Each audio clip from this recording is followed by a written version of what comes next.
Olá pessoal, o programa Mais Cidadão está de volta. Eu e a Silvia Coelho temos uma apresentação especial para vocês e na minha parte eu vou trazer o Dr. Paulo Eduardo Pizão, que vai falar sobre prevenção contra o câncer de mama no caso da mulher e o câncer de próstata no caso do homem.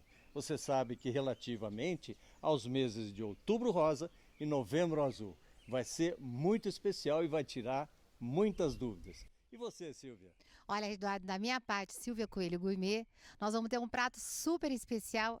É um campeão na minha cozinha, na nossa cozinha, né, querido? Mas é um filé de frango à baronesa. Gente, ele é feito somente com 4 ingredientes. Você tem que assistir. É muito rápido, é muito fácil. E sabe, quando você tá aquele dia lá que você não tem o que fazer, que você vai receber uma pessoa, um convidado, é esse prato, gente. Faz em 5 minutos, faz assim, ó, no estralar dos dedos. É isso aí, então a gente convida vocês para o nosso programa de hoje e muito obrigado pela sua participação.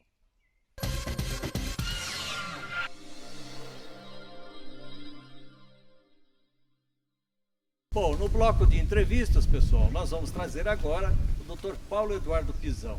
Ele vai nos falar sobre a prevenção contra o câncer de mama e contra o câncer de próstata. É melhor prevenir e vocês vão ver por quê. Vamos em frente.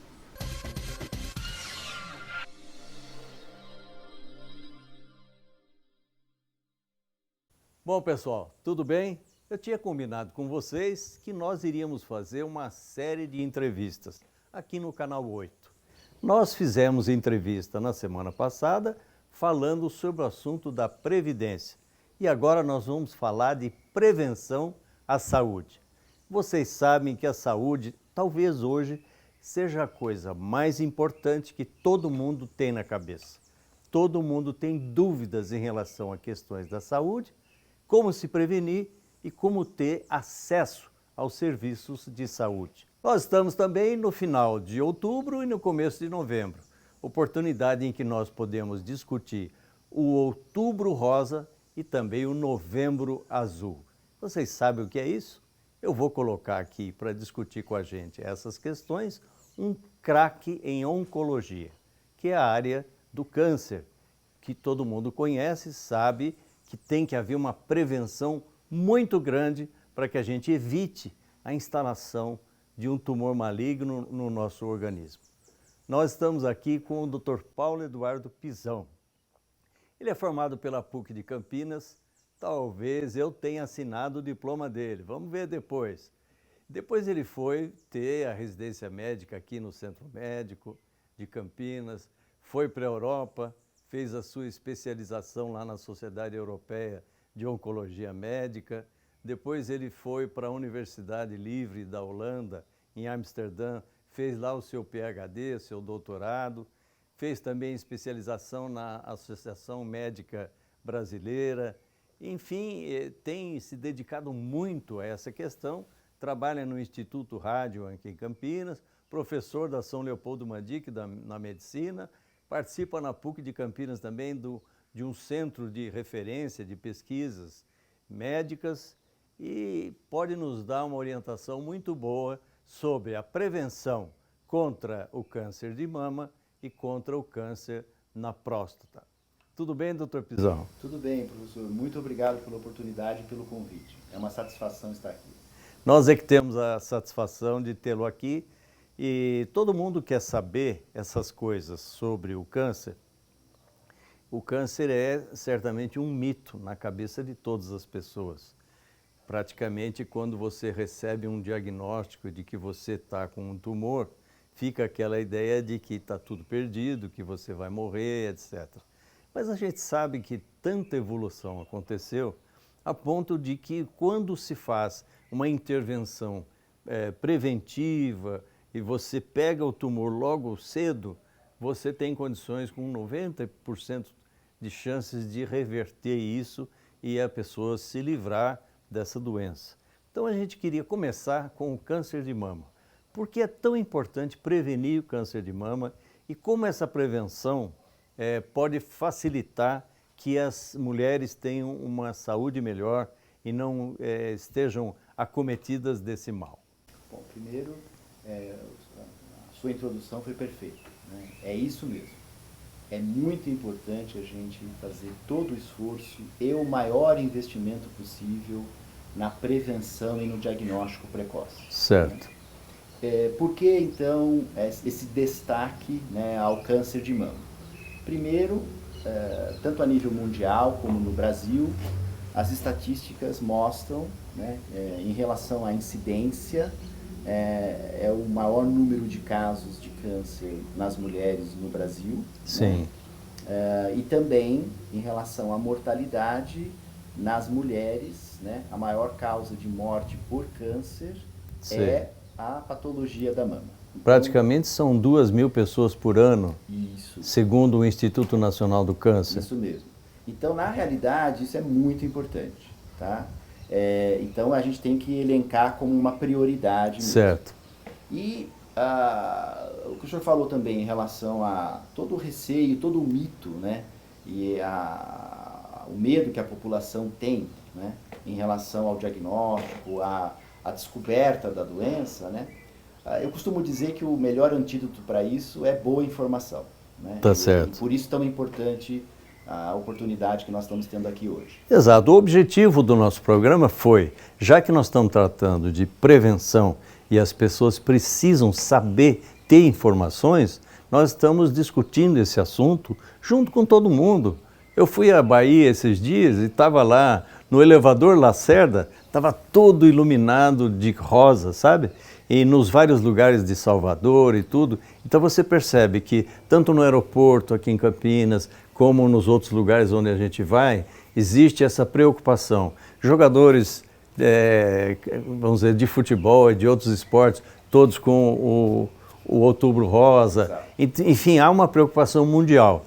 Essa questão começou em 1990, né, nos Estados Unidos, em Nova York, depois se expandiu para o mundo todo. No Brasil, em 2002, mais ou menos, começaram os primeiros esforços para divulgar esse Outubro Rosa, e depois, em 2008, é que começaram ações mais firmes no Brasil para evitar, então, esse câncer.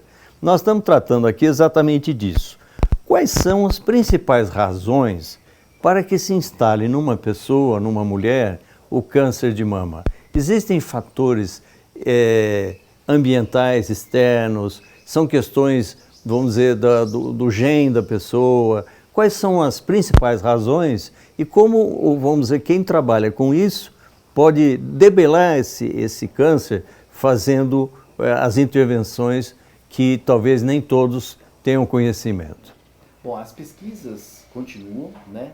E o que a gente sabe hoje é que existem, sim, tanto fatores ambientais, como fatores genéticos, hereditários, então fatores externos e fatores da própria pessoa. Certo. Por exemplo, entre eles, o fato de ser mulher, em relação ao câncer de mama, já por si só é um fator de risco. Certo. Vamos lembrar, de todos os casos de câncer de mama, 99% aproximadamente acontecem nas mulheres, 1% nos homens. Nos homens, certo. Né? Então o homem pode sim, na sua glândula mamária, desenvolver o câncer de mama. Certo. Mas há um risco proporcionalmente muito menor. Tá? Outro fator de risco é a idade. Também é raro o câncer de mama nas mulheres abaixo de 40 e 50 anos. Tá? Certo. Então, conforme a mulher ganha idade, o risco de câncer de mama aumenta. Certo. Tá? Aumenta o risco também se a pessoa na família ela tem casos próximos de câncer de mama. Então, certo. A mãe, a avó, irmã, a avó, etc. Enfim, tá? Então isso aumenta o risco da pessoa desenvolver o câncer de mama. Certo. Outros dados estão associados ao que a gente diz a vida reprodutiva da mulher.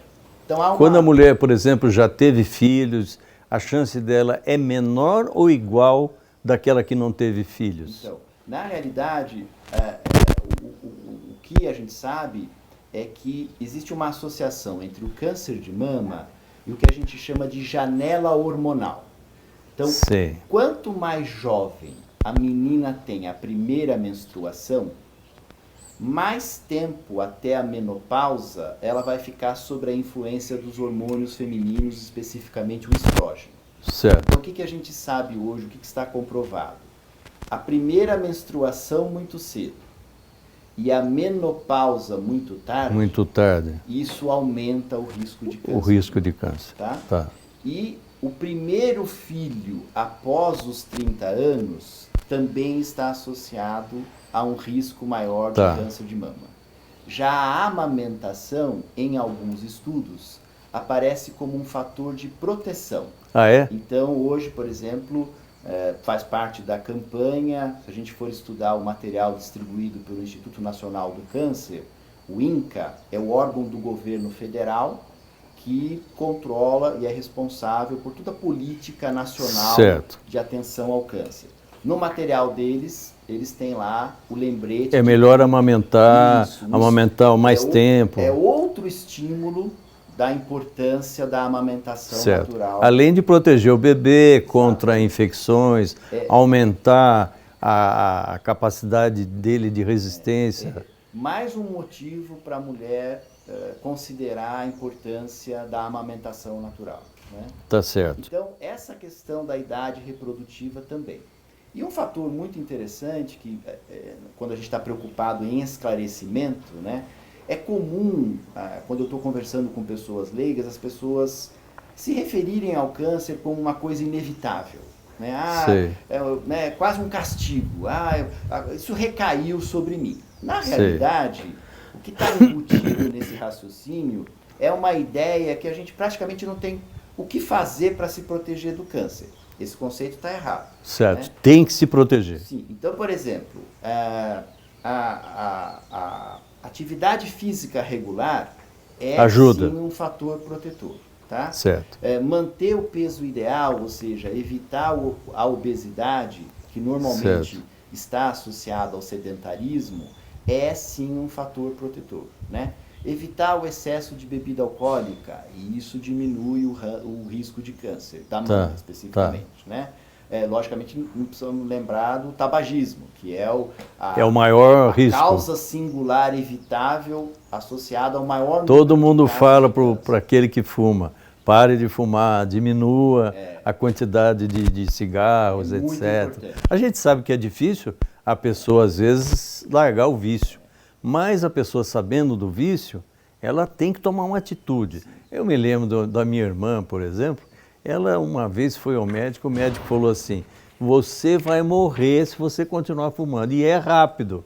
Ela falou, amassou o cigarro dela, o maço de cigarro, e falou, nunca mais eu vou fumar. E nunca mais fumou. E tem pessoas que naturalmente têm mais dificuldade de largar o vício. Só que hoje existem tratamentos. Né? Hoje existem tratamentos. Para facilitar essa cessação do tabagismo. Né? Tá certo. Então uma mulher que pratica esportes, que não fuma, que não bebe demasiadamente e tal, ela tem uma proteção maior. Com certeza. Né? E então, aquela questão genética, que seria realmente o que nós não temos controle, né? Então, existem sim casos em que há uma mutação. Mutação é o termo técnico para uma mudança na carga genética. Sei. Então, existem casos em que há uma mutação que pode passar de uma geração para outra, então, por exemplo, da mãe para a filha, né? Certo. E isso determina um aumento muito grande no risco da pessoa durante a vida desenvolver o câncer de mama. E por que essa mutação acontece? Ela acontece por diversos fatores. Normalmente, né, ela pode ser fruto de uma alteração, até por fatores estrógenos, externos, carcinogênicos, né? E muitas vezes a gente não sabe exatamente por que acontece. Entendi, mas acontece. Acontece. O que eu quero lembrar é que é o seguinte, esses casos, então, em que efetivamente a pessoa, de fato, não tem controle, porque nenhum de nós tem controle, até agora, sobre a carga genética que a gente recebe dos nossos pais. Certo. Tá. Esses casos compreendem apenas 5 a 10% de todos os casos de câncer de mama. Eu entendi. Os outros estão relacionados a fatores que a gente pode sim ter uma influência e um controle na nossa vida. Certo. Considerando isso, a gente vê várias intervenções, seja na mídia, na televisão, seja nas revistas, jornais, etc., a gente tem acompanhado a colocação do Outubro Rosa como algo importante, que as pessoas já assimilaram, gostam disso e estão proliferando, vamos dizer isso. Na sua avaliação, está sendo feito uma divulgação adequada para isso ou ainda precisaria o governo fazer mais e a gente, as pessoas, na mídia social, a gente comunicar isso para todo mundo? Na sua avaliação, já é suficiente o nível de informação que nós estamos passando ou ainda tem gente que não está devidamente consciente da necessidade de fazer essa prevenção? Eu acho que, como tudo no Brasil, nós não temos uma distribuição homogênea dessas campanhas, nem dessas iniciativas, nem mesmo o acesso, por exemplo, à mamografia, né, que é uma parte importante da prevenção e do diagnóstico precoce, é dar à mulher a oportunidade de fazer o exame de mamografia. A gente sabe que não há uma distribuição geográfica uniforme. E isso não é, para ser sincero, um fenômeno do Brasil. Mesmo no hemisfério norte, vamos lembrar assim, em geral são os países mais desenvolvidos, as economias mais ricas, né? Estados Unidos, Canadá, Europa, os estudos atuais, modernos, mostram que mesmo com todas essas campanhas, Outubro Rosa, e muito maior quantidade de recursos destinados a, por exemplo, aparelhos de mamografia, etc., ainda há uma carência, a população não é uniformemente atingida. Então, a gente precisa continuar com essas campanhas, precisamos ficar atentos a essa questão da distribuição, não só da informação, mas também dos recursos, né, dos locais onde a mulher deve fazer a mamografia. Bom, o nosso objetivo é prevenir, não deixar que se instale a doença na mulher.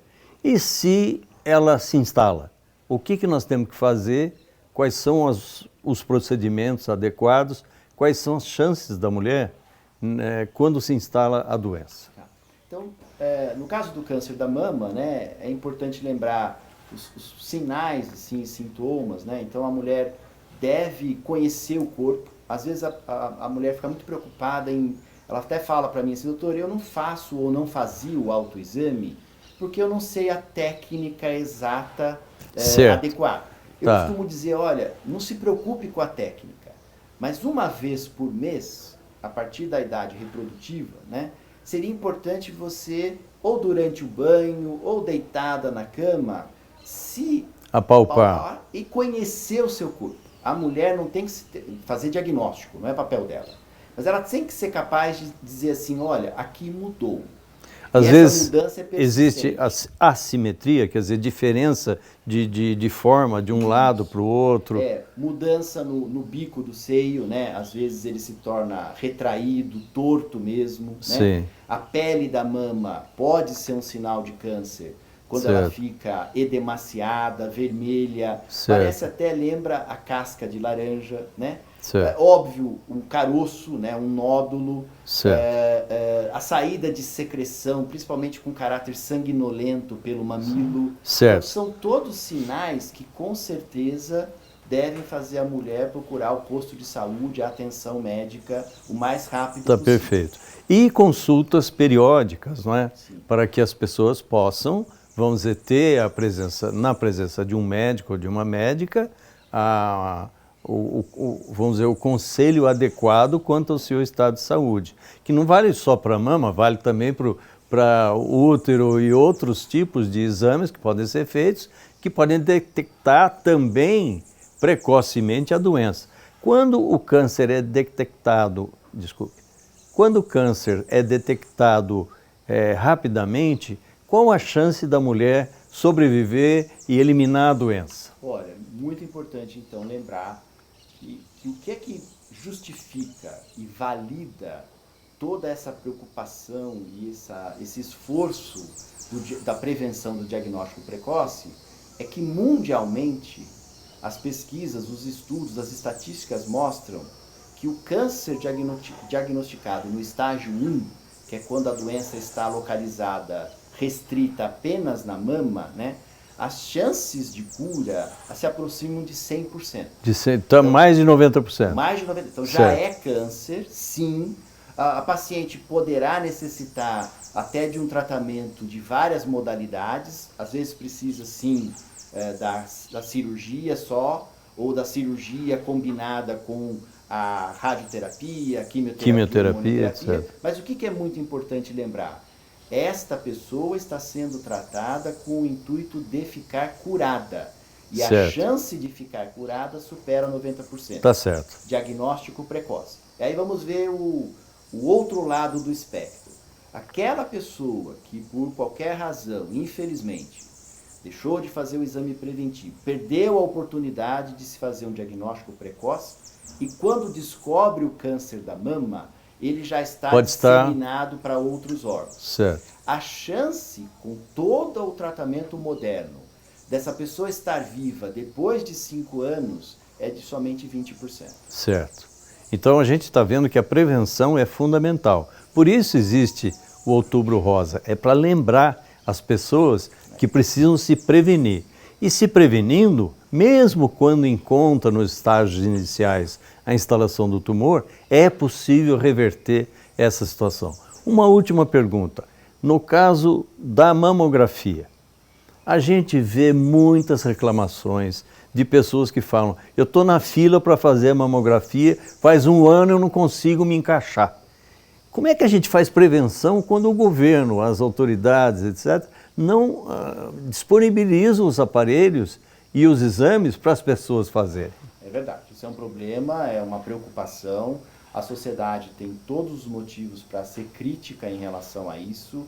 Existe uma distância muito grande entre aquilo que a gente está falando em termos de o que é o recomendado e em várias regiões do Brasil não tem nem mamógrafo disponível, né? Então aí há necessidade realmente para que os poderes públicos, né, especialmente o Ministério da Saúde, enfim, todos os órgãos responsáveis se dediquem e repensem a distribuição do recurso para que aparelhos de mamografia, vamos lembrar, a recomendação do Instituto Nacional do Câncer é que a mamografia de prevenção seja recomendada para toda mulher, mesmo sem sintomas, a partir dos 50 anos até os 65 anos, no mínimo 1 vez a cada 2 anos. Certo. Né? Então, para isso, como o senhor falou, é muito importante que se pense na questão da boa utilização dos recursos. Perfeito. E dar acesso a essa mulher, em todas as regiões do Brasil, né,